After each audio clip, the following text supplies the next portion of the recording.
those Zoom meetings that I was having at the beginning of the pandemic were for drinking.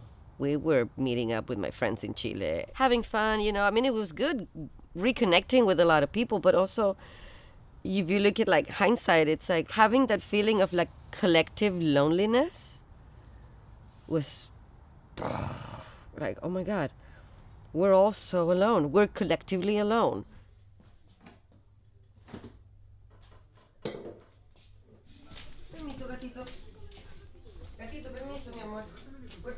I learned how to be with myself. Even though I've been living by myself for a long, long time, I learned how to be with myself.